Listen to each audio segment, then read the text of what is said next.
আসুন যে ছবি আপনাদেরকে দেখাচ্ছি, আমরা দেখতে পাচ্ছি যে কালো টি শার্ট পরা একজন তিনি প্রভাসকে টেনে ধরে তুলছেন। ইনি কে?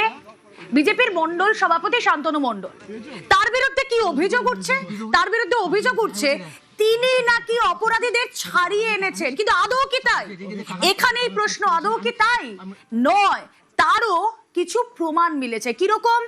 এই বিজেপির মন্ডল সভাপতি শান্তনু মন্ডল তিনি আসলে অপরাধীকে ধরিয়ে দিতে চেয়েছেন এবং ডিজিটাল এভিডেন্স এই তদন্তের ক্ষেত্রে খুবই গুরুত্বপূর্ণ হতে পারে এটা ভেবে তিনি রেকর্ডও করেছেন। শুনুন একবার। ওকে খারাপ কাজ করেছি আমি খারাপ আমি করিনি। শোন এবার শোনো, এবারে বলে এবারে আমি যদি টাকা পয়সা দিবি আনন্দ আছে আর ওরা বন্ধু আছে বলে এবার চারজন এসেছি, মাথায় খাওয়া হয়েছে। টাকা দরকার লাগে ওকে রেখে দে, যা টাকা দেওয়া নিবি এখন, ঠিক আছে? ও বলে না আমি তোর কথা শুনবো না, ঠিক আছে? আমার ঠেলা ফেলে ফেলে দিয়েছে খড়, ঠিক আছে? নিয়ে ও ট্রেনে চলে গেছে, মেয়েটা ছিলেছে বলে চুরি উঠে বাকি হয়েছে, চেপে মেরে দিয়েছে নিয়ে ট্রেনে চলে যেতে পারে। তিনজন ছিল, আমার চারজন। কাজ কিনে করেছি, খারাপ কাজ আমি করিনি, আর সত্যি কথা বলতে পারবো না আমি করেছি। ওরা বলতে পারছে ওরা বলতেছি না, কিন্তু আমি তো এই ভাগে আমি ছিলাম, ওরা নিয়ে তারপর আমি ছিলাম না, ওইদিকে চলে গেছে ভয়তে ফেলে গেছে। আমরা দেখতে পাচ্ছিলাম পুকুরের পাড় থেকে প্রভাসকে কলার ধরে টেনে তুলছেন একজন ব্ল্যাক টি শার্ট পরা, তিনি আসলে বিজেপির মন্ডল সভাপতি শান্তনু মন্ডল।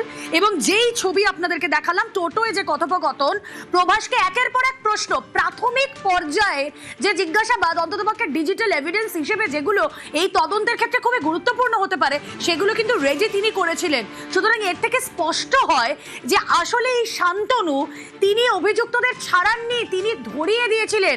অর্পণের কাছে চলে যাই। অর্পণ, দেখো, শান্তনুর ভূমিকা অত্যন্ত গুরুত্বপূর্ণ।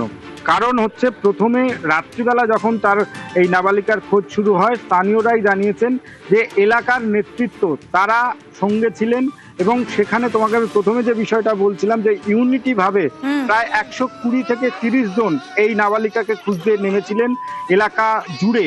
সেখানে এই শান্তনু মণ্ডল প্রথমে তাকে যখন এই প্রভাসকে ধরা হয় তাকে বারে বারে জিজ্ঞাসাবাদ এই শান্তনুই নিজে পুলিশ ফাঁড়িতে নিয়ে যায় এবং সেখানে গিয়ে তাদের দুজনকে মুখোমুখি জেরা করে এবং পুলিশের ভূমিকা সেখানে জিরো ছিল। কারণ নিচুতলার পুলিশরা কি ডিসিশন নেবে ওই রাত্রিবেলা বা তাদের কর্তৃপক্ষকে জানাতে তাদের দ্বিধাগ্রস্ত হয়েছিল, এমনটাই প্রাথমিকভাবে কিন্তু মনে করা হচ্ছে।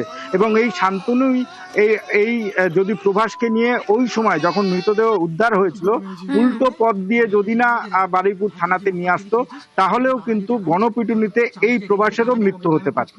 আর এই একমাত্র এভিডেন্স পুলিশের কাছে এটা অতি গুরুত্বপূর্ণ যে প্রভাস এখনো পর্যন্ত জীবিত রয়েছে। প্রভাস যদি গণপিটুনিতে মারা যেত তাহলে কিন্তু এই যে আনন্দ দিবাকর এর সঙ্গে আরো যারা যারা রয়েছে তাদের কিন্তু এই সঙ্গে যোগ খুঁজে পেতে গেলে পুলিশের আরো বেশি করে বেগ পেতে হতো।